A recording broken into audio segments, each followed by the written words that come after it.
Hello everyone, I am finally back and done moving. As you can tell, I am barely unpacked. I've really not done much here, which I don't want to think too much about, but I did finally set up my computer so I can cover this week's dev diary. Let's see what I find, because I did watch the trailer already, but I have not read the dev diary, so I am still anticipating learning something new today. Today's dev diary is the electricity and water dev diary. So as we already know, for citizens, a lack of electricity or water leads to reduced well-being, with a lack of water and backed up sewage also taking a toll on their health. Don't leave them without these basic necessities for long, as they will not tolerate it and will leave the city. Businesses and service buildings suffer a penalty for their efficiency, leading to reduced production or output and lower quality services. So creating these networks is different than in Cities Skylines 1, because now both can be transferred through roads. While electricity was transferred by connecting power lines between power plants and electricity zones, buildings now connect to the electricity grid through either above ground or underground cables. Meanwhile, surface water and water pumps work similarly in both games. Cities Skylines 2 introduces a new water mechanic in groundwater reservoirs. So electricity can be produced locally in different power plants, or you can trade it with outside connections through power lines. If there's a deficit, the city automatically buys electricity from neighboring cities if it's connected to a power line leading to outside connections. And if the city produces excess electricity, it can be sold to outside connections through a power line connection. So importing it is quite costly but can help during usage spikes, and exporting it can cover the production costs partially. Emergency battery stations and battery upgrades for power plants can be used to store excess electricity produced in the city for when the city experiences a spike in electricity usage. There's 3 types of resources to produce electricity. We've got fossil fuels, renewable energy, and nuclear. Fossil fuels are coal, oil, or gas, which you can make in specialized industry areas or in oil or imported. Power plants using renewable sources get their energy from solar, wind, geothermal, and water. And electricity demands are also affected by temperature, hot and cold. This is all really great. It's kind of like, it's interesting because this stuff, things like power and water being transported under the roads obviously wasn't in Cities Skylines 1, and demand for electricity didn't change based off temperature really, except for the winter pack, which like mattered for at least like the heat. So like, even though we didn't have these factors, it kind of just seems natural for them to be here.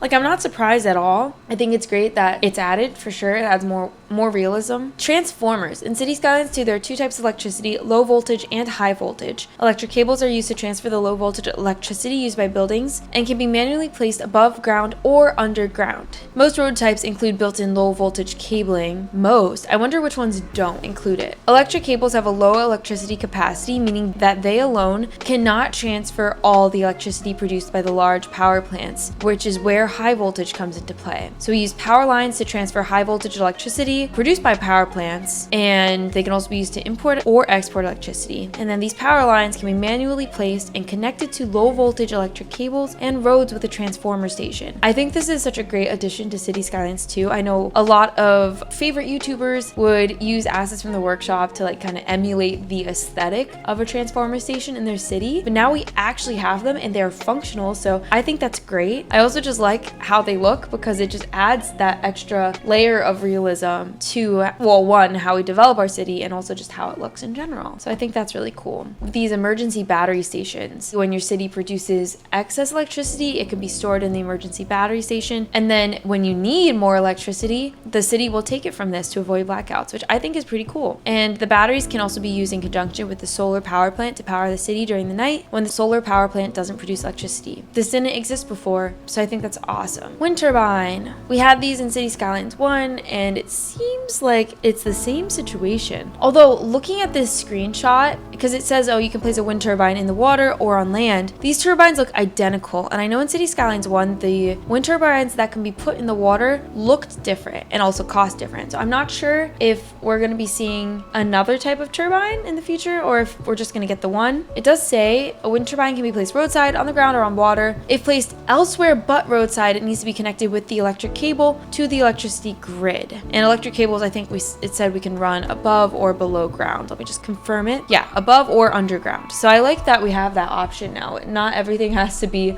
above ground and visible. Small coal power plant. Ooh, that looks so good. This looks so good. I love the mix of the like old power plant and the newer model. Small coal power plant is a basic power plant that is cheap to build, affordable to maintain, and available in the early game, but also one that generates a large amount of pollution and requires coal as fuel to produce electricity. It cannot be upgraded, unlike many of the other power plants. I love how it looks though. Gas power plant. Oh, this looks great too. Gas power plant is larger and more efficient than coal power plants and is fueled by natural gas. Gas can be produced in the city using the specialized industry areas to extract oil and refine it into petrochemicals used by the power plant. It is a slightly less cost-efficient way to produce electricity, but it produces a bit less pollution than coal power plants. Coal power plants has all the same features as the small coal power plant, but everything is bigger, of course. When the city grows and electricity consumption increases, small coal power plant's electricity is no longer enough and you'll need to expand your production. That's where the coal power plant shines, as its electricity production is significantly larger and it is cheaper to build and maintain one coal power plant than the amount of small coal power plants that are required to get the same electricity output. And this one's huge. It's interesting. I like that they've built in those factors where they don't want us to keep building the same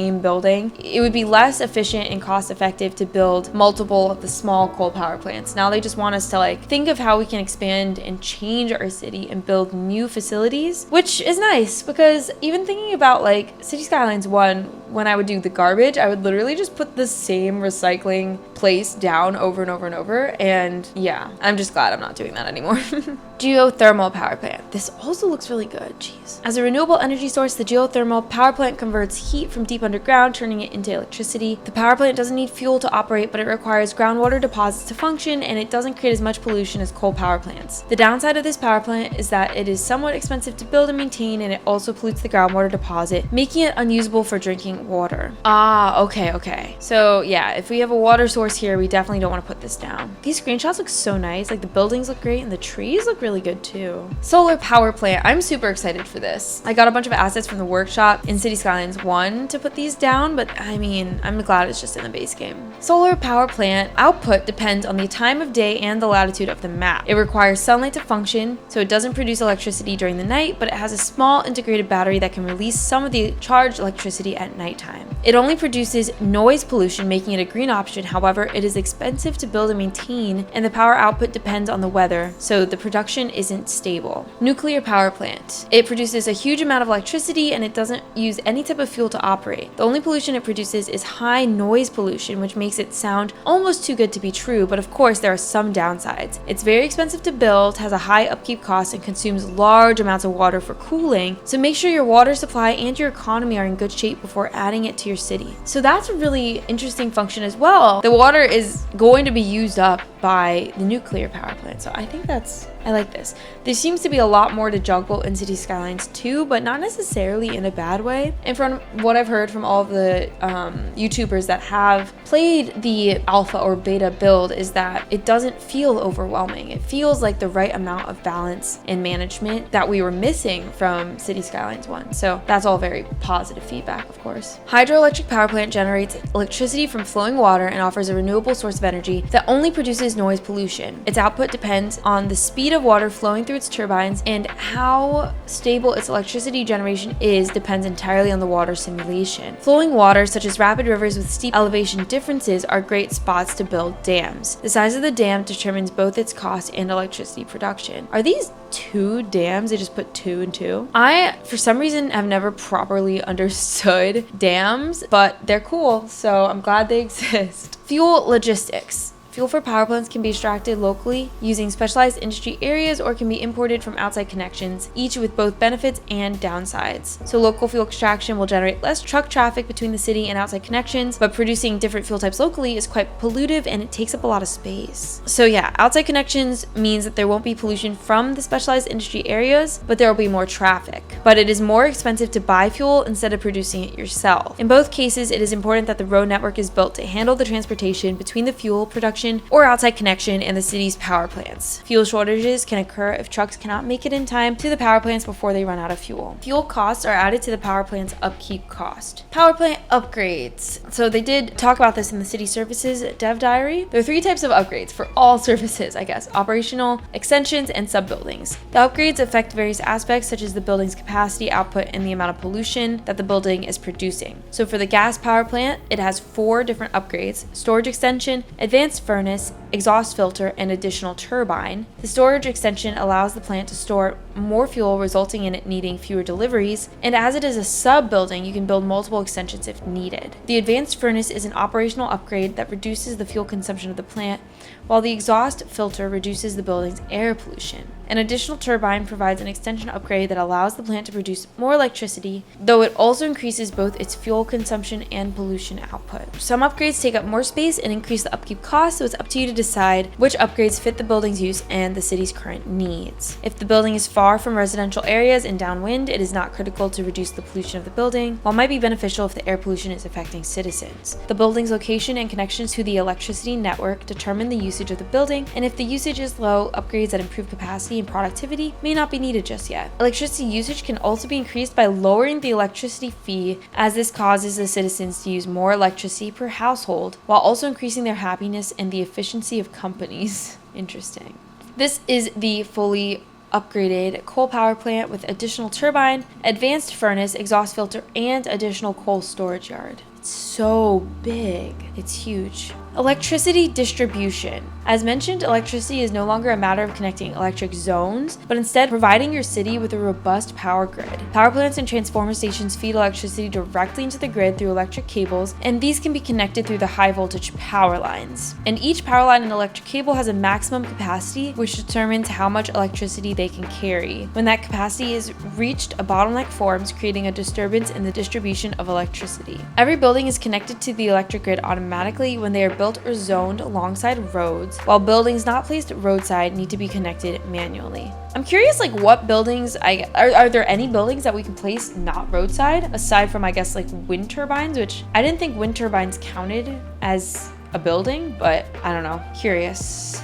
And this screenshot shows us the electric grid and the electricity consumption per building. So these darker orange buildings are using more, while these smaller ones that are lighter yellow are using less. I'm trying to see if we can understand the cables, but it doesn't look like there's any bottleneck visible in this screenshot, so forget it. Oh, here we go. Electricity bottlenecks. So here we can see there's a bottleneck. Not only does this line... Can you hear the airplane? Goodness. Not only is there this darker red striped line, but there's also an icon that signals the bottleneck. So I like that. That's actually very helpful for sure. Bottlenecks occur when an area of the city requires more electricity than the grid can currently distribute. So this will result in buildings losing power because the electric grid cannot support all of them. And it happens when the area in question only has a few connections to the rest of the city's power grid. Solution is simple: provide the area with more electricity connections so the power can be distributed to it. You can build more roads, or you can use a transformer station and power lines to circumvent the bottleneck area entirely. Now we're looking at the electricity info view. It tells us how much electricity is available, how much trade is occurring, and how much our batteries are charged. So I guess this is like excess energy that we can use, when we don't have it. We can see power plant, transformers, batteries, electricity consumption, all the different cables and power lines. Pretty self-explanatory. Water sources. There are 2 types of water sources in Cities Skylines too. Surface water, which would be rivers, lakes, and oceans, and groundwater, which is new. Surface water, present on every map in the game in the form of rivers, lakes, or oceans. Depending on the map, they all feature water flow of different strengths. Lakes and oceans tend to have minimal flow, while rivers carry large amounts of water from their sources to river deltas at the shores of lakes and oceans. Water flow is an integral part of the surface water gameplay, as it determines how water is obtained and where the polluted sewage from sewage outlets ends up. Surface water is susceptible to water pollution, so it is important to plan the placement of both the water pumping station and sewage outlet to avoid contaminating your water supply. Inspecting the water info view and surface water flow overlays gives you information about the direction and strength of the water flow. So this is pretty similar to Cities Skylines 1. You can see how the water is flowing, where the sewage is in the water. So this is all sewage water, this yellow. And even it shows you in water pipes whether the water is fresh or polluted. So I guess if you make the mistake of putting a pump in the sewage water, then your pipes are going to be polluted. Groundwater is a brand new feature in Cities Skylines 1. Like surface water areas, groundwater is featured on every map, and the deposits are accessible through the groundwater pumping station. The groundwater deposits have a replenished rate which refills water over time. However, they can temporarily dry up if their usage is higher than their replenishment rate. The deposits will eventually fill back up if water pumping is halted or reduced by lowering the budget and thereby the building's efficiency. I was curious if they would refill or not, so that's good confirmation. Groundwater deposits are very susceptible to ground pollution. If the deposit comes in contact with ground pollution, it starts to become contaminated, leading to dirty water being pumped into the water system. Once the ground pollution is removed, the pollution in the groundwater deposit also decreases until it is entirely clean once again. The rate at which the deposit is contaminated is the same as its water replenishment rate. And so here we can see surface water flow. What is this? Is this surface water flow? I don't understand why this would be pink to show surface water flow, unless this is the groundwater pollution, but the color isn't the same color as what we're seeing here. The description for the screenshot says pollution spreads to an entire deposit once it comes in contact with polluted ground. And you would think this would be the polluted ground that they're trying to show, but this is not the same color as what's here. This is what I'm saying about the color. I feel like it's not good enough because I don't know what we're looking at, to be honest. Geothermal power plants require groundwater deposits to produce electricity. Oh, I didn't know that. Okay. I think is this the same as using the water source or water supply, or is this separate? I don't know. The city produces as much sewage as the amount of water it consumes. Buildings require water to perform their basic functions, and citizens require it to be able to live in the city. Water can be pumped from surface areas as well as groundwater deposits. Sewage treatment is equally important for the city and its citizens, as insufficient sewage infrastructure causes used dirty water to back up the pipes, flooding apartments and causing citizens to become sick and negatively affecting businesses' efficiency. So this screenshot shows both the water pipes and the sewage pipes. This is the water pumping station, which I love the look of, and I also like that it's just like clear that people have to be here, It just looks really great. Water tower, which also looks really nice. Oh, this building looks really good too. Water towers can be placed anywhere, but can only provide a limited supply of water. Its biggest downside is it's very costly to maintain compared to other water facilities. Interesting. Groundwater pumping station has to be placed on top of a groundwater deposit to pump water up from the underground. This looks nice as well. Advanced water pumping station. It's placed on the shoreline, but its water pumping rate is tenfold compared to the other pumping stations, making it much more cost effective. These look so good. This one in particular looks like the asset that Avanya made for the workshop. Maybe Avanya made these. Sewage. Why is it so lumpy? Oh my goodness. A sewage outlet pumps dirty water back into the surface water areas. It is built on the shoreline and is connected to the city through a sewage pipe. Is this one connected building? It seems like the circular thing is connected to the first pipe and this is separated, but it feels like they're like one. I don't know. Sewage outlet doesn't have a water treatment functionality, so it's 100% contaminated water, though it can be reduced to a degree through upgrades. Maybe this is an upgraded one. Wastewater treatment plant processes sewage, purifying it so it can be reused as clean water for the city. Pollutants are removed from this water and turned into solid waste, which is then collected by garbage trucks and transported to one of the city's waste management facilities. This looks good as well. I wonder, pollutants are removed. I wonder if the water is then 100% pollution free or not. Water facility upgrades. So some examples is the groundwater pumping station can be upgraded with an advanced filtering system. The sewage outlet can benefit from chemical purification, and both the water pumping station and groundwater pumping station can increase their water intake through building extensions. The wastewater treatment plant can increase its processing capacity through one or more extra processing unit sub-building upgrades. And now we're looking at the water and sewage info view. It just shows you the way the water is flowing, how much groundwater deposit exists. So this is a lot of groundwater deposit, I guess, and none at all over here. Yeah, these are also just self-explanatory. All right, let's see what's coming for Monday. Maps and themes. Super exciting. I think I've been most excited about this. Well, I don't know, because actually looking at all the things coming up, there's a lot of stuff I'm excited about, I guess. But this will be really great. All right, I'm gonna run the video. Let's watch through it, and then I'll be back with some comments. To understand the basic needs of your citizens, you need only look in the mirror. Like you and me, there are a few important things they need to live healthy, happy lives. That includes electricity, water, and sanitation. With these systems in place, everyone in your city has a shot at living their best life. Let's take a look at electricity. When laying roads, you also install low-voltage underground cables that supply electricity to homes, offices, and shops. These cables plug into transformer stations.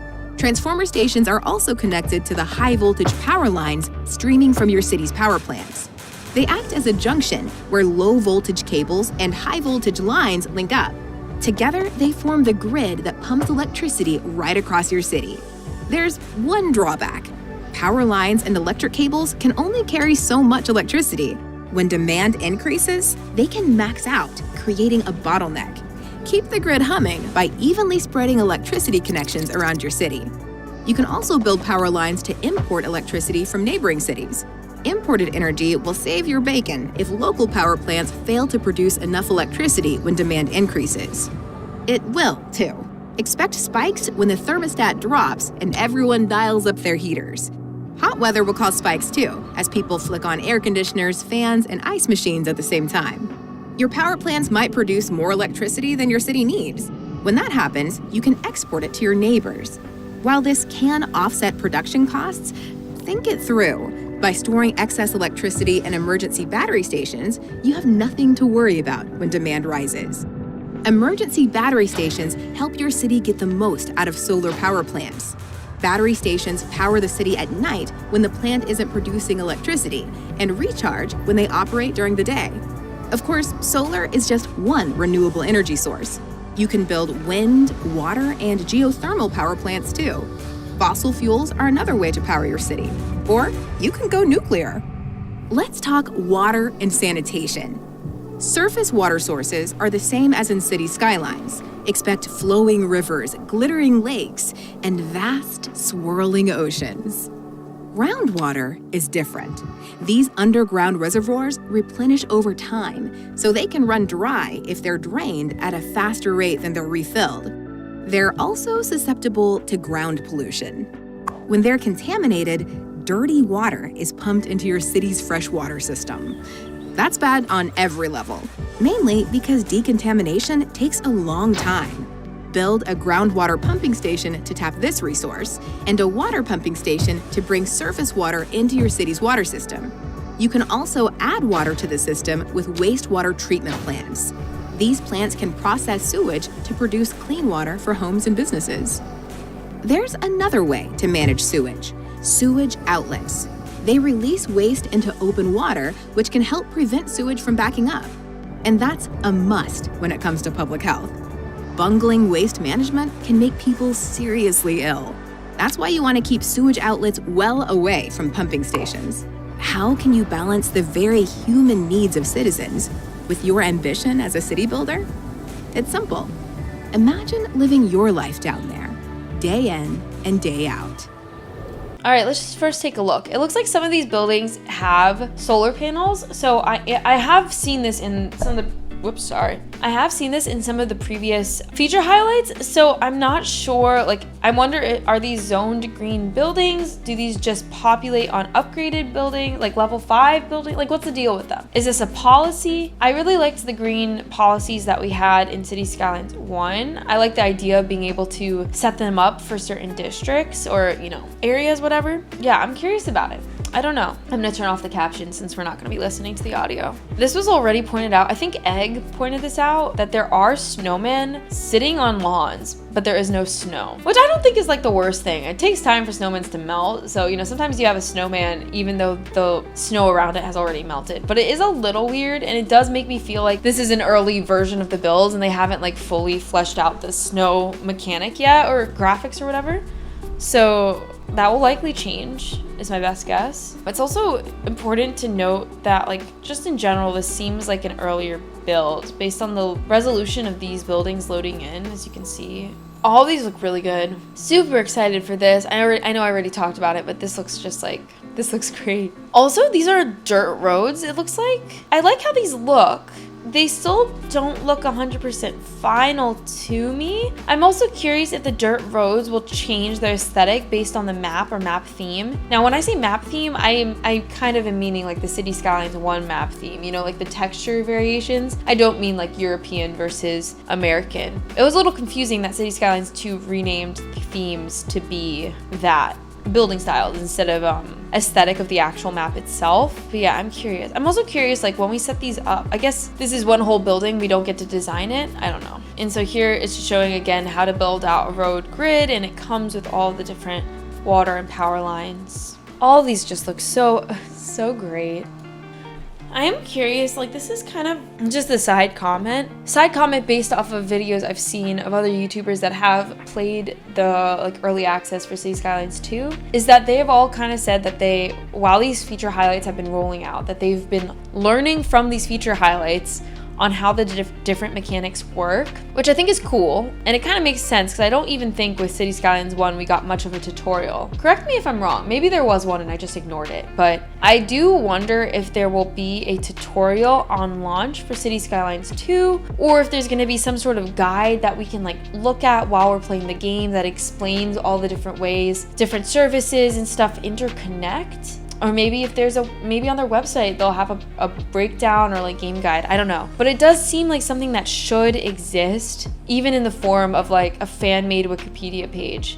There's just so many moving parts this time around. I feel like we are gonna have to really like consider everything. And for some of us that aren't as good at management aspects of simulation games, it would be nice to have some sort of guide, or like, I don't want to say easier mode, like not necessarily making the game easier, but just having a way to like understand it better and keep track of things better. I feel like I'll be okay based on what we've seen so far, but I myself am not that good at management games. Like for example, I've mentioned a few times on this channel Planet Zoo. I love Planet Zoo, but I think the thing I fall flat in with that game is managing all the employees and even all of the animals. I just like, once I have a zoo that's too big, I can't play it anymore because there's just too many moving parts. So I am curious like what support they will have for one, beginner players, and two, just like more casual players. Yeah, just something to think about and see what they put out.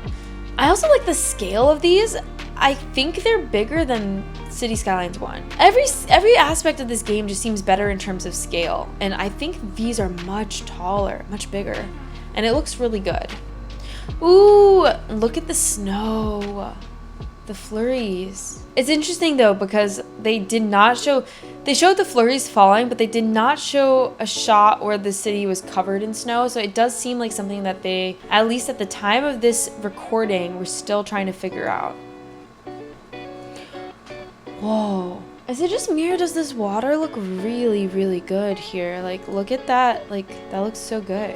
This looks really nice as well. The water here looks excellent. I love how this looks. I also think these dams look a lot more realistic. I say as if I've ever seen a dam in my life. This looks really nice. Also notice, I know I've said it over and over, but we still don't have keys, but it does look like you can actually make some clean edges with roads and paths themselves. So that is nice. Definitely not a negative at all for that to be the case, but I can't wait until we can see some keys and see how those are gonna work in Cities Skylines 2. Now, I thought for a second that these looked like arrows with little like ends, like tails, like this, right? But I'm not sure now because over here they look just like triangles. But I will say from a design perspective with the triangles, I know it's different when you have the game running, you can see the water move, so that definitely helps. But I will say just seeing the triangles themselves is like a pretty confusing symbol because any of the points could be the direction that the water's flowing, right? But when you have the tail attached to it, you kind of know, okay, it's going this way, right? Or it's going this way. It makes it a lot more obvious. So I do wonder if that's something they're gonna do, or even if they make it like this shape, like the chevron, they make it like a chevron triangle instead, it'll be more clear what direction the water is going. So this just showed how the groundwater deposit decreased because now we're pumping from it with a bunch of these. That's cool. This is creating pollution. Now, I do think that this is not the right color. Now, I do think this isn't the right color. I know it's hard to see because we don't have the info view here, but they showed the ground pollution being red, and here it is magenta. So I don't really know what's going on with that. Maybe that is really just something that is a bug or that they're fixing or changed even. What is it? Water pump polluted. Oh, now we have a symbol to show that the water pump is polluted. So much better than just having the 6 symbol, because 6 symbol could be freaking anything, right? In Cities Skylines 1. So that is pretty nice. Oh, here it is. Water pollution, right? Dirty water. Advanced filtering system. Nice. wastewater treatment plant, sewage pump. Sorry, sewage outlet. Imagine pumping sewage.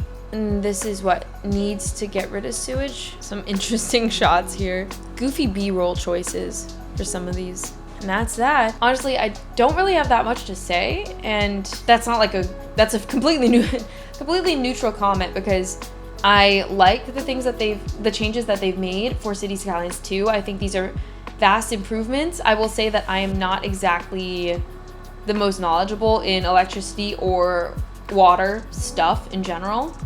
But based off of what we had in Cities Skylines 1 compared to these updates, I think it's a great improvement. And yeah, not much to say. I'm happy about it. Let me know what you think in the comments, especially if you're someone that might know a little bit more about power plants or water treatment or whatever. Let me know your thoughts, maybe your concerns, whatever it may be. And yeah, I'll see you extremely soon for the next feature highlight, maps and themes. All right, bye.